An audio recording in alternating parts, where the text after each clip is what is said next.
যখন সাকিবের মতো একজন নাম্বার ওয়ান অলরাউন্ডার যখন থাকবে টিমে, তখন কিন্তু টিমের প্রত্যেকটা প্লেয়ারের মধ্যে একটা ধারণা থাকবে যে এই হচ্ছে ম্যাজিক প্লেয়ার। আমার দিন শেষে রান করতে হবে কি করে এটা মাহমুদুল্লাহ রিয়াদ জানে। আমার এখানে তো কোয়ান্টিটি আছে, প্লেয়ার আছে, কোয়ালিটি নেই না। দেখেন স্বাভাবিক সাকিব থাকলে হয়তো আরো বেটার হতে পারতো, আবার নাও হতে পারতো। একজন প্লেয়ারকে দিয়ে তো আপনি ধরেন মেসি টিমে আর্জেন্টিনা থাকলে যে মেসি জিতে যাবে, না থাকলে যে মেসি জিতে, কিন্তু মেসি থাকাটা টিমের একটা বড় একটা কাজ করে। পুরো টিমের মধ্যে 10 জনের মধ্যে যারা খেলে 11 জন, তাদের মধ্যে একটা উদ্দীপনা কাজ করে, বলবো যে স্ট্রেংথ কাজ করে, যে না আমাদের টিমের মধ্যে মেসি আছে। লাস্ট মিনিট পর্যন্ত তারা চিন্তা করবে যে না মেসি কিছু একটা করে দিতে পারে। তো আপনি কিন্তু যখন সাকিবের মতো একজন নাম্বার ওয়ান অলরাউন্ডার যখন থাকবে টিমে, তখন কিন্তু টিমের প্রত্যেকটা প্লেয়ারের মধ্যে একটা ধারণা থাকবে যে এই হচ্ছে ম্যাজিক প্লেয়ার। আমার যে কোনো মুহূর্তে যে কোনো সময় একটা প্লেয়ার আছে যে কিনা ম্যাজিকের মতো কিছু করে দিতে পারে। তার মানে এই না যে করে দিবে, আপনি অন্য প্লেয়ারকে তো খেলতে হবে। তো সাকিব এমন একটা প্লেয়ার, আমি বলবো যে সে যখন নিজের টিমে পারফরমেন্স করুক আর না করুক, অপোনেন্টের জন্য একটা প্রেশার। আপনি যখন সাকিব যখন বল করবে, তখন সবাই জানে যে সাকিব বল করা মানে অবভিয়াসলি আমি মনে হয় যে একটা যে কোনো ব্যাটসম্যানের জন্য প্রেশার। খুব ঝান্ডু প্লেয়ার, আমি বলবো মানে আমি বলবো যে খুব কোয়ালিটি বোলার, নলেজেবল। তো তার আগে সে ব্যাটিং করতে হলে ব্যাটসম্যানকে কিন্তু অনেক চিন্তা করে ব্যাটিং করতে হবে। তো সেই জিনিসগুলো আছে। আবার একটা সাথে একটা ব্যাটসম্যান পেলেন, তো এর মানে এই না যে মানে সাকিব ছাড়া টিম হবে না। সাকিব থাকলে টিমটা আর মনে হয় বেশি স্ট্রং হয়। দেখেন এটা একান্তই ক্রিকেট বোর্ডের ব্যাপার, বাট আমি একজন দর্শক, একজন ফর্মার প্লেয়ার হিসেবে বলতে পারি সাকিব অনেক উঁচু মানের একজন খেলোয়াড়। তার সুপার পারফরমেন্স বাংলাদেশের ব্র্যান্ডকে অনেক উপরে নিয়ে গেছে। আমরা হয়তো সাকিব এখন খেলছে না, হয়তো আমরা হয়তো ভুলে যেতে পারি, কিন্তু এই 17 বছরে কিন্তু একটা উন্নত জায়গায় নিয়ে গেছে। আপনি যদি বাংলাদেশের মানচিত্রের কথা বলেন, একটা সময় পরিচয় দিতাম, আমার নিজের মনে আছে নিউজিল্যান্ডে যখন খেলতে গেছি 96-এ, তখন আমরা বলতাম যে বাংলাদেশ কিভাবে স্বাধীন হয়েছে, কিভাবে কোন দেশের পাশে পরিচয় দিতাম। আমার মনে হয় যে আমাদের ক্রিকেট একটা বড় উচ্চতর জায়গা নিয়ে গেছে আমাদের দুনিয়াতে, এই পৃথিবীতে। তার মধ্যে এই কয়েকজন প্লেয়ার, তার মধ্যে ব্র্যান্ড সাকিব তার মধ্যে অন্যতম একটা ব্র্যান্ড। আমার মনে হয় যে বাংলাদেশকে অনেকেই অনেক দেশে চিনে, যেমন ঠিক সাকিবকে এই নামটাই সবাই জানে। তো আমার মনে হয় যে সাকিবের যে কর্মক্ষেত্র সুপার, সেখানে আমার মনে হয় যে রাজনীতিকে একটু আলাদা করে রাখলেই ভালো হতো। টিম সিলেকশন যে জিনিসটা হয়ে গেছে, আমার মনে হয় যে সেটাকে একদম তদন্তের মতো করে দেখা, সাকিব আসলে কি ওই যে আপনার ওই ইয়ার সাথে জড়িত কিনা। খেলার জায়গায় খেলা, আইনগত আইনের জায়গায়, কিন্তু দল তো মানুষ করতেই পারে। সে বিভিন্ন ধর্মের মানুষ হতে পারে, বিভিন্ন দলের মতামত থাকতে পারে, কিন্তু সে করাপশন করেছে কিনা, অন্যায় করেছে কিনা, আপনার নামে আমি যদি এটা খারাপ কেস দিই, এটা হতেই পারে। তার মানে এই না যে আপনি ফল্টি। তো এটা আমি বলবো যে সাকিব এটা করেছে কিনা তদন্তের জায়গায় তদন্ত হবে, খেলার জায়গায় খেলা থাকবে। বাট আমি মনে করি বোর্ডের একটা দায়িত্ব ছিল অভিভাবক হিসেবে। কখনো কোনো সরকারের পক্ষ থেকে বলছে বোর্ড ডিসিশন নেবে, কখনো বোর্ড বলছে সরকার ডিসিশন নেবে। বাট আমি এনভায়রনমেন্ট তৈরি করার জন্য হচ্ছে বোর্ডের দায়িত্ব থাকে। সাউথ আফ্রিকা টিম যখন বাংলাদেশে খেলতে আসলো, বা বিদেশি টিমগুলো যখন খেলতে আসে, এই পুরা সিকিউরিটিটা কে তৈরি করে দেয়? সাউথ আফ্রিকান ক্রিকেট বোর্ড কিন্তু বাংলাদেশ গভর্নমেন্টের কাছে পারমিশন নেয় না যে আমি খেলতে আসবো, আমার সিকিউরিটি আছে কিনা। সাউথ আফ্রিকান ক্রিকেট বোর্ড আছে ক্রিকেট বোর্ডের কাছে যে সব ঠিক আছে কিনা। ক্রিকেট বোর্ড কে আছে?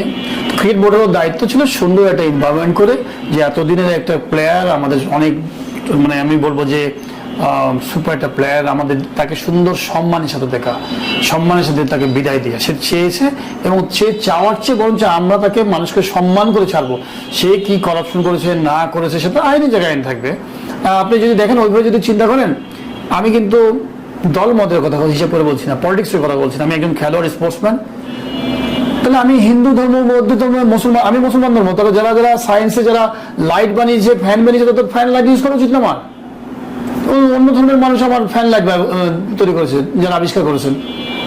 আজকে মাদার তেরেসা খ্রিস্টান ধর্মের মানুষ, উনি আর যে ভালো ওয়ার্ক করেছেন, তো ওনাকে আপনি মানে সম্মান করবেন না? ওনাকে ভালো কাজ করবেন না? ওনাকে যে যে সমাজ সেবা করেছে, সেটা আপনি অবশ্যই তো রেসপেক্ট করবেন। ধর্ম তার হতে পারে। আপনি বলতে চাচ্ছেন যে আসলে এই জায়গায় আসলে বিসিবির পরিবেশ তৈরি করতে ব্যর্থ হয়েছে, এবং সাকিবের আসলে এই সম্মানটা প্রাপ্য ছিল, যেটা দিতে আসলে বাংলাদেশ ক্রিকেট বোর্ড ব্যর্থ হয়েছে। আমার মনে হয় ক্রিকেট বোর্ড একটা জায়গায় ব্যর্থ হয়েছে।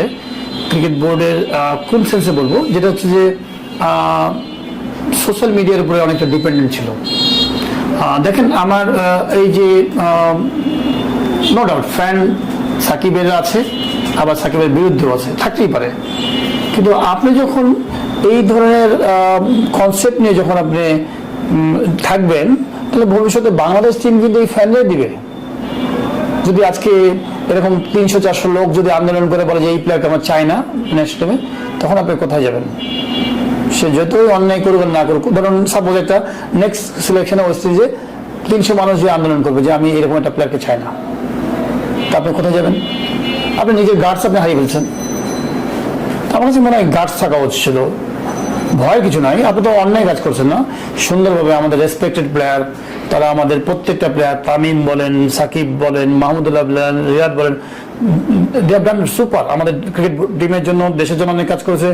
পলিটিক্যাল পার্টটা সরকার দেখবে, আইন দেখবে, বাট আমরা আমাদের সাইড থেকে সম্মান দেওয়ার চেষ্টা করবো, সম্মানের সাথে টাকা বেরিয়ে দেবো। বাদ বাকি পার্ট হচ্ছে তাদের, আমি তো তার পলিটিক্স দেখবো না।